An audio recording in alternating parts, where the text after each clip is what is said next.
It's a beautiful morning here in Bank, and got a bit of an idea. You've probably seen it from the title, the thumbnail, whatever.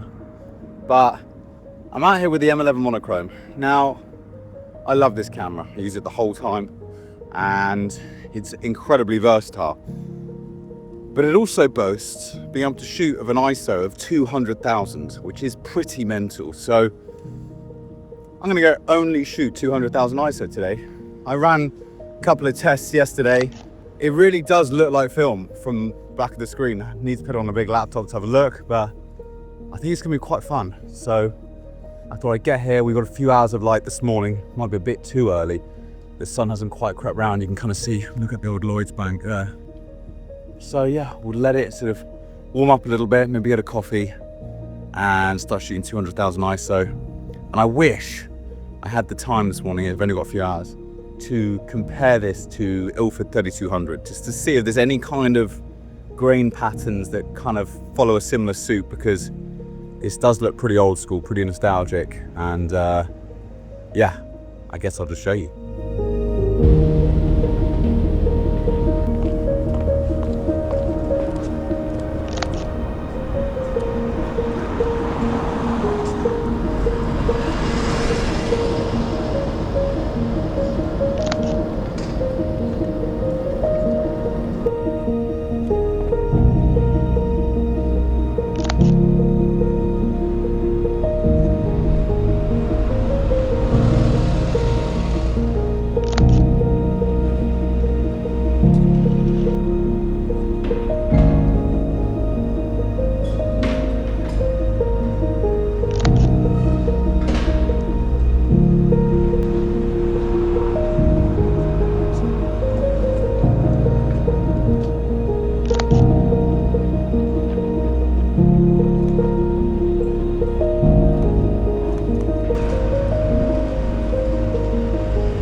This time of day is so nice.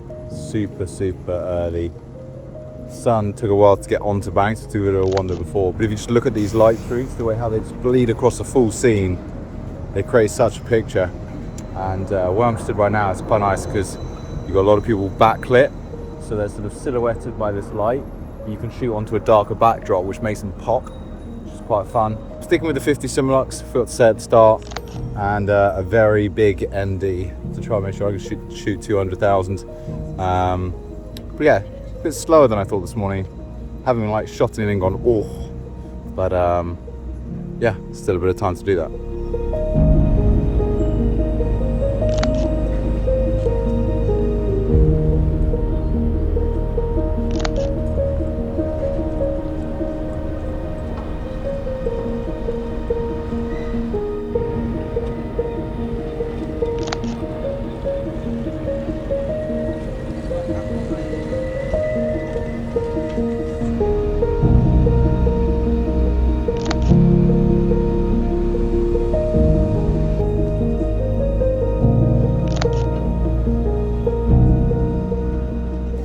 So the sun is taking quite a while to come down. It's been going through a few like nice streaks, but yeah, it's disappeared for a bit. The clocks went back a couple of weeks ago, and so that sun takes a while to get up. Stays up for a long time now. Finish a round of golf in the evening, which is nice, but it does take a little bit more time just to wake up. So I'm gonna go sit down, have a coffee, come back out in about 15-20 minutes. One thing I definitely want to say before I do sit down, because it'll probably be a bit loud in there, I'm not expecting any great photos from this. You know, I'm not aiming to get like an absolute beauty of a moment, but what I am looking to do from this test is for myself and for you guys to see if 200,000 is just a bit of a gimmick and something to put on the specs card, or is it actually usable for a certain, you know, angle, type of style of shot, whatever you want to call it, because it's very unique, and I do think it's going to render quite a bit like film without touching anything. And I do think that I'll leave these images pretty much just raw as they come out, maybe a little bit of contrast, so you can really see what this is bringing. And I think a lot of cameras do go to about 100,000 ISO, or something maybe just a bit shy of that, 50,000, but 200,000 is it's just wild. Right, coffee done. And time to move on to 28mm Summicron. But the light still hasn't quite reached the ground yet. It sounds a very childish way of saying it. Hasn't quite reached the ground. Just hasn't quite hit the deck where, you know, I want a little bit of shape across people, but I want to move on to the 28, not because I'm not enjoying the 50, I'm probably enjoying it more than I would this 28, but nice to try and give a little bit of variation for you guys at home, so you can see how this looks. Plus, at the end of the day, it's going to get a bit more of the scene in, a little bit more sky, so some of that grain structure will probably come across nicely. Using a variable ND, which is helpful, but I've just pinged it all the way across. I wanted to try and shoot some at f1.4, that's the best I could get. Saw an electric bike grab my fucking phone. That would have been not fun. He looks a bit suspicious and he's hanging around. Let's get shooting.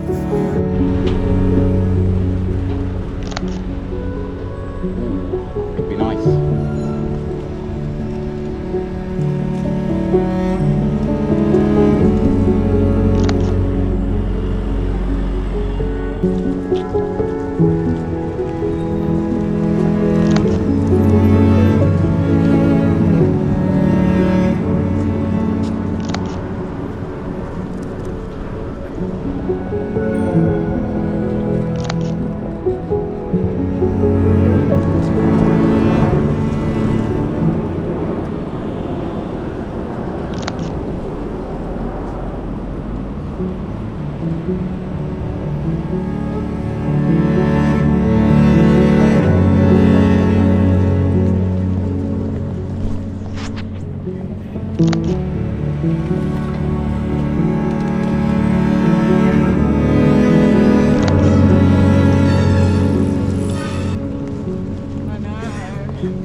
It's not, just to check, it's not racist if I say, why do English people drink tea? So don't take this next one just out of the blue. But why do Asian people have teddies on their bags when they're on their way to work at like bank or like Accenture or PwC? You know, big jobs. They've got a little keychain of a teddy on their bag. Just a bit weird, isn't it? Anyway, lots of Brits do weird things, so again, not being racist.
one of my new little spots that I found the other day. I've been doing this project for Stubble & Co, bag company in the UK. I'm literally coming to see you. Right, got a bit distracted, bumped into Ash from Red Dot Cameras, and I was heading that way to drop off an M10 that I've been borrowing for a shoot, and yeah, got a bit sidetracked. So I've had a few days now to look at the images, and look, I like them. They're nice. They are pretty intense, and that is 200,000 ISO for you. But I also did make a bit of a mistake.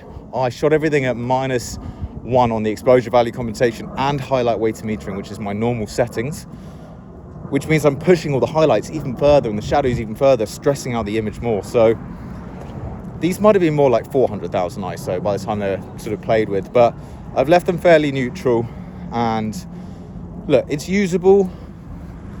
I think if I was going to still aim for the same style of photo where I want it a bit stressed and, you know, gritty, I'd probably shoot at 50,000 ISO. I think 200,000 ISO is a bit of a push. So nonetheless, still a fun experiment, short video for you guys, and something that I'll lean into a little bit more another time. But yeah, I always enjoy mucking around with photography, trying different things, and hopefully you guys have enjoyed watching it from wherever you are. But thanks so much for watching. Big thanks to Red Dot Cameras, and I'll see you guys in another video.